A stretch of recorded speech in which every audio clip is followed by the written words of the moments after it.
কি রে বোন, তুই এই জায়গায় কেন? তুই আমার পুরা বউয়ের মতো সুখ দিছিস।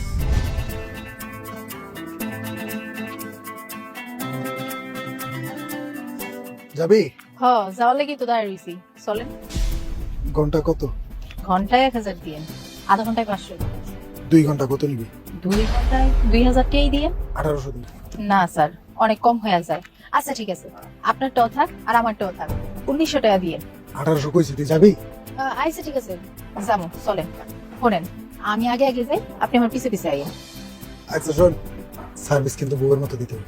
ওইটা নিয়ে আপনি কোনো চিন্তা করেন না, চলেন। ঠিক আছে, তুই আগে যা।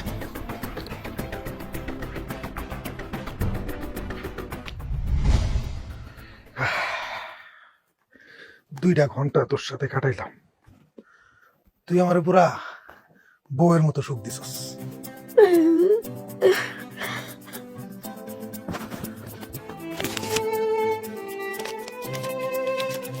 এনে তোর পুরা 1800 টাকা আছে। আর শোন, তোর ফোন নাম্বার তো নিয়ে নিছি, যখন আমার মন চাইবো আমি তোর কাছে আমো, তুই আমার এইভাবে বউয়ের মতো আদর করবি। ঠিক আছে, যাই।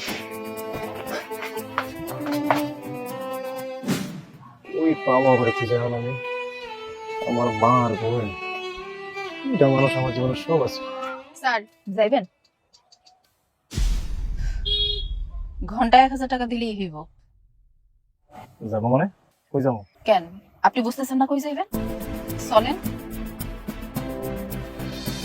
কি রে বোন, তুই এই জায়গায় কেন? আর তুই সঙ্গে কি কইতাছস? আমি এই জায়গায় কেন বুঝতেছেন না? আমি একজন বেশ্যা, মাগি, দেহ বেচতে আইছি। দেখেন, আপনি গেলে চলেন। তোর কত বড় সাহস, তুই আমার ছোট বোনে আমার সামনে খালি কি করতেছিস এগুলো? আমি তোর বড় ভাই, তুই বলে যাইস না। আপনি আমার মায়ের কুলাঙ্গার সন্তান হইতে পারলেও আমি হইতে পারি না। সেদিন আপনি আর আপনার বউ আমারে আর মারে বাড়ি থেকে বাইর করে দিয়েছে। আমার অসুস্থ মারে নিয়ে আমি কি করতাম?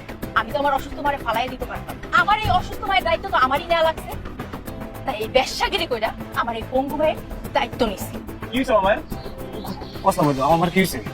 কেন মা কি হয়েছে এটা জেনে আপনি কি করবেন? আপনার তখন মনে ছিল না তখন আপনি আপনার বউয়ের কথা হন না? আমারে আমার অসুস্থ মারে বাড়ি থেকে বাইর করে দিছি, তখন কইছি। তখন চিন্তা করেন নাই আমি আর আমার মা কি করবে? আমি আমার মায়ের দায়িত্ব কেমনি নেব? আমি তো একটা বাইরে মানুষ, আমি কি কিছু করতে পারবো? পারবো না। তারপরে আমি ছাড়ি নাই, আমার মারে আমি আগলায় রাখছি, রাস্তায় রাস্তায় ঘুরছি, প্রত্যেকটা জায়গায় গেছি কামের লেগে। কেউ মনে করতে সবাই আমার এই দেহটা বুক করতে চাইছে। দেহের প্রতি যখন এত লোক, তাহলে দেহটাই বিক্রি করে দিই। দেহ বিক্রি করে তো আমি মোটা অঙ্কের টাকা পাইতেছি না। আমার এই পঙ্গু মায়ের চিকিৎসা সুন্দর মতো হয়ে আছে। আমি ভুল করে ফেলাইছি রে, আমি আসলে অনেক বড় ভুল করে ফেলাইছি। বউটার কথা হই না তোর মারে সহ্য করতে পারতাম না, তোমরা কেন যেন বোঝা মনে হইতো। আমি কি করবো?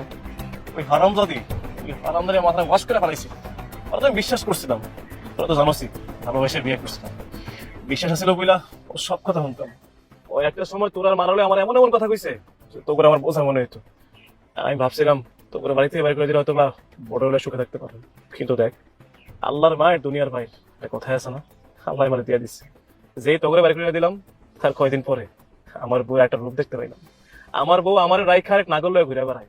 আর যখন আমি এগুলো নিয়ে কথা কইতে গেলাম তখন ওই নাগরে লয়ে এসে আমার মায়ের আমার বাড়িতে বাইর করে দিচ্ছে, আমার সব সম্পত্তি লুট করে নিচ্ছে।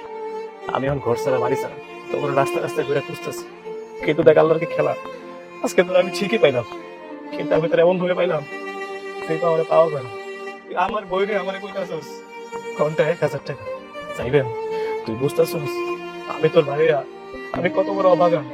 আজকে আমার বই নামের এসব কথা কইতাছে, তুই আমার মাফ করে দে। আর আজকের পর থেকে আমি তোর আমার দায়িত্ব নেবো, আমার যত কষ্টই হোক আমি আমার বোনের সব কাজ করতে দিব না। সালাম আলাইকুম, তুই মার কাছে আমার লয়ে আসো। তাই না হাত, আমি আল্লাহর কাছে দোয়া করি আপনার মতো বড় ভাই যেন কোনো বইনের না হয়, নাহলে ঘরে ঘরে না আমার মতো বেশ্যা বোন জন্ম নিব। আর আপনার মতো বড় ভাই বাইসা থাকা থেকে না মরে যাওয়া অনেক ভালো। আল্লাহর কাছে আমি দোয়া করি তার মতন আমার কোনোদিন না দেখা। বোন